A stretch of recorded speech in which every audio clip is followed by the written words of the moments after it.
Welcome to the Alchemy Fairy Show. My name is Danielle Green, the Alchemy Fairy, your guide in this transformation space where we turn personality into power, challenges into clarity, and dreams into your everyday reality. Each week, we're going to journey together, uncovering gifts already inside of you, aligning your life with purpose, and stepping into the magic of your truest authentic self. So take a deep breath, open your heart, and let's begin the alchemy. So today we're going to be talking about Moonlight and Mirrors, revealing the true you. Who are you on the inside, right? A lot of us feel like we know who we are because we know our general likes and dislikes. But do you know your life's purpose? Do you know your life's calling? So this is a reflective day for us today at the Alchemy Show, where we're going to talk a little bit more about that. What does finding your passion look like? What maybe you already know. Maybe you have a million passions. Maybe you know every single one of your passions and you're like, I can't choose. I have too many. I don't know what to do with them and I'm overwhelmed. Maybe that's you. Maybe you're someone who used to have a lot of passions, but then as life milestones happen, they shift, they change, and maybe you don't have the same passions you once did anymore. It doesn't necessarily mean anything bad happened, just that you're a new version of you, and maybe this new version of you has different things that bring you joy. So looking at the mirror part of today's Moonlight and Mirrors concept is taking the mirror and looking at yourself, looking in the mirror about what brings you joy. What makes you want to jump out of bed every morning and just go chase that? What brings you purpose?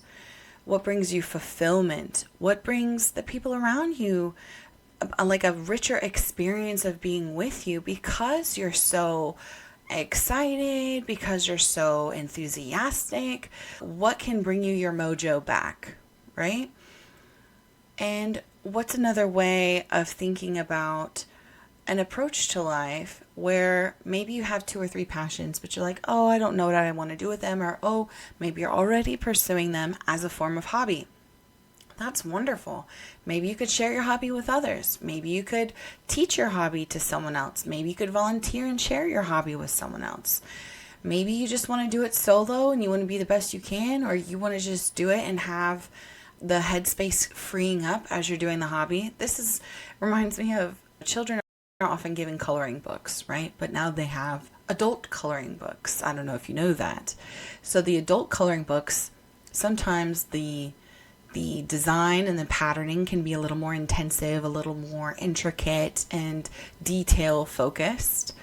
But the action of coloring, and I don't know if you know this, but the action of coloring helps release your brain from stress. It kind of shifts your fight or flight mode. So if you're having a tough day and you're acknowledging like, man, the stress level is a little too high, it's a lot going on, maybe take out a coloring book, adult one or child one, no judgment, but take the time to pause so that your brain can shift into a state of rest so that maybe you can like refocus that energy on your passions. Because sometimes when we have so much going on, it starts building up this type of white noise in our head where we're not able to receive awareness and clarity that would be beneficial on our journey, right? So sometimes we're just so busy, we literally save 0 time and 0 energy for anything else because you have to do this and this and this, and it feels like you're running a marathon every single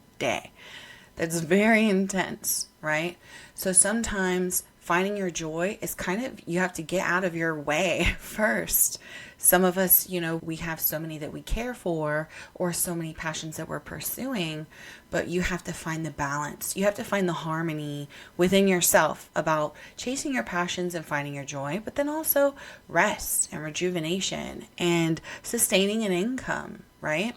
Because you have to save space and save energy for all of those important things.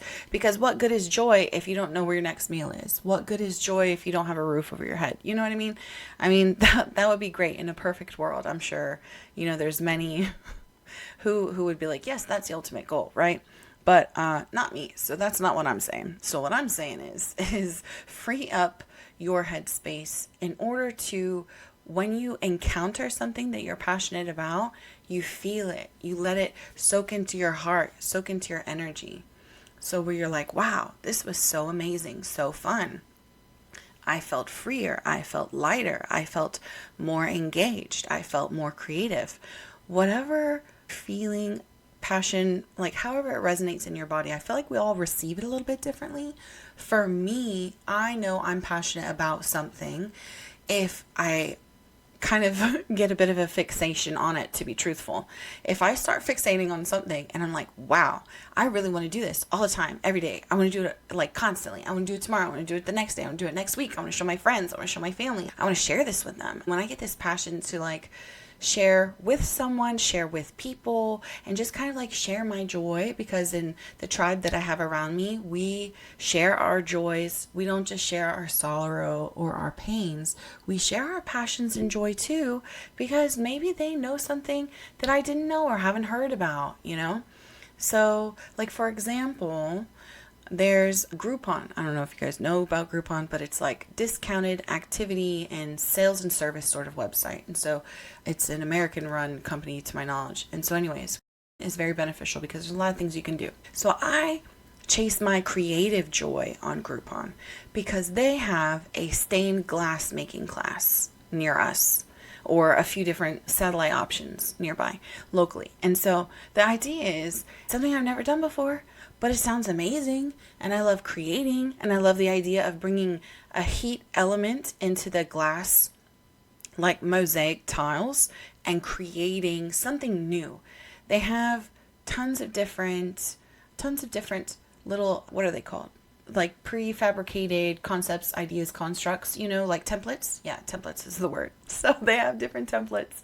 And so you pick from them. And so you can pick from them, or you could probably modify or whatever. But the idea is it's something that I'm curious about. I follow the curiosity. If I have a curiosity about something, I kind of chase it down a rabbit hole until the rabbit hole dead ends, or I break through into this whole new world. And I'm like, wow, I didn't know that this entire new world existed, and this is really awesome, and I think I might want to visit sometimes, you know? So for me, that kind of chasing the curiosity is like the white rabbit going down the rabbit hole for me. And that just makes it easier, because maybe I had no idea what I'm passionate about, but I know what I'm curious about or what I want to learn more about, because I'm an eternal learner. I know some of us are, but some of us like to keep it more low-key and chill. So maybe your passion feels differently to you, which is totally normal also. It's just the concept of saving space and energy to explore, to create something new, to bring back the novelty in life. I don't know if that resonates with you, so let me know, right? But the concept is basically bring back the novelty in life. And then they did a psychological study that said like it slows back down again whenever we introduce novelty, that it doesn't always feel like it's speeding past, that we're running through life. And they say that's because the novelty kind of does something different in the brain. So if you can find ways to introduce novelty back into your life and curiosity back into your life and make time for exploring those things, even if the concept is as simple as becoming a tourist in your town or in your hometown or in your current town or wherever you are, take a day or 3 hours and just be a tourist. Look at things with new eyes. Say, oh, I've never been to this place before. Let me just park and go check it out, right? So it's the concept of just creating a new experience for yourself that maybe you wouldn't normally do. Maybe you drive past a coffee shop all the time, you like coffee, and you've never stopped in. Maybe go check it out. That's another way you can create novelty. Even something as simple as, I'm just going to go poke my head in the store and then see, is this my kind of place? Maybe have a conversation with someone who runs it. Find the owner, you know, like if they're around, if it's a small mom and pop shop, because they love chatting about their passions. So it's an opportunity to kind of create new connections, create new experience, create new interactions that reminds you why you're alive. Why are humans so social? And then why don't we connect more, right? We have many constructs of social interaction digitally, of course, like this, but there are other ways to make it a genuine connection. And some of that's through adventuring and exploring. Define, what does an adventure need to have present? What criteria call something an adventure? Does it have to be, do you have to be Indiana Jones? Do you have to go conquer a dungeon? Do you have to go climb a mountain? What does adventure look like and feel like for you? Because again, in that way, I think we're all different. Some people, adventure to them is found in a book. Some people, adventure is a new game or board game or a new vehicle, or maybe it's a trip out of town. Maybe it's a more literal, physical new place that you want to go explore and have an adventure with. So think about, what does that mean for me? Is my idea of adventure like somewhere brand new, change of scenery? Cool. If it is, great. Do that. Right? Or plan to do that in the next 18 months.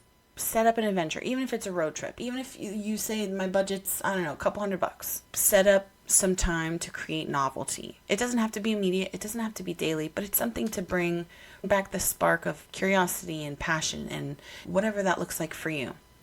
Maybe your adventure is trying a different type of coffee. Maybe your adventure is trying a different movie or researching movie types all created by the same director. And so then you create a movie playlist, like a summer movie playlist. Maybe that's your idea of adventure because it's a cinematic adventure, right? It's still a new experience, but you are receiving it in a thoughtful way because maybe you have a favorite director or cinematographer, whoever that might be, or actor. Maybe you don't know the early works of an actor. Anyways, I'm talking a lot about movies, but it could be movies, TV, whatever. It could be a physical place. Whatever feels new, feels exploratory for your brain and how you receive it. Because you don't just have to be a tourist. You can find other ways to chase joy and chase that new feeling. Maybe you're a baker and adventure to you feels like a new recipe that you're going to work on. You're going to plan it out for the holidays, right? Maybe you want to switch to a meat pie instead of a traditional turkey for the holidays. And you're practicing your pie crust. Maybe I've watched a little too much baking shows, but there are different options and ways to feel and experience novelty, and they don't have to be expensive. They could be something as simple as walking around the block and just without a phone, without headphones, look and listen and see, what you encounter, that sense of wandering. But obviously you know where you are. You're nearby your house, right? Or your place that you're staying. And so it's just an approach. And another way of finding joy in our passions is to just kind of decrease expectation a little bit, take the pressure off. If you can find ways to chase your joy, but without saying, I have to chase my joy, and that means that it's going to become a new business and I'm going to, retire this way and I'm going to do all this. Just dial back, decrease the expectation, just let it be an organic thing. When you plant a seed, for example, I want this to be like when you plant a seed. When you plant a seed, do you shout at the seed? And do you dictate to the seed, you're going to make this a career. You're going to be the best seed ever. You're going to do everything perfect, right? No, we don't shout at seeds. That's not what we do. So same for this new blossom of growth inside of you. If you're trying to cultivate that, don't restrict it or try and control it or manipulate it in a way that's not going to bring you peace and harmony, because you can't do it through stress. And then that just takes away the purpose of finding your passion because you're stressing yourself out.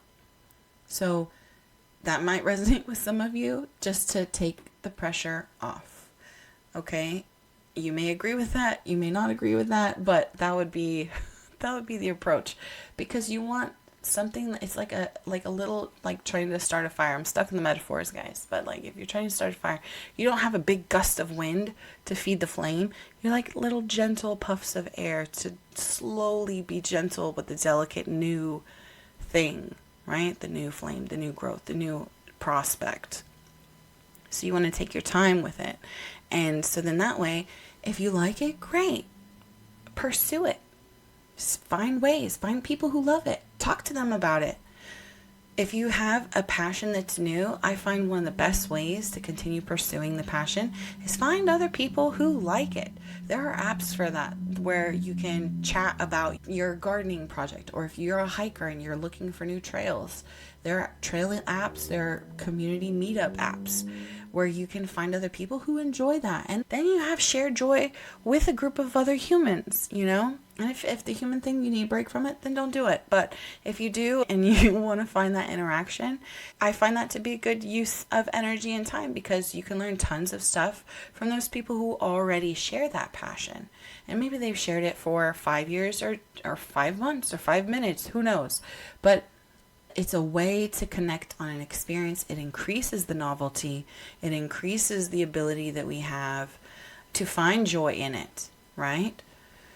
There's many other ways you can take it about just defining, what does it mean to you? What are you looking for? What would bring your passion? Because we don't want to make it to our older years and feel like that's lost.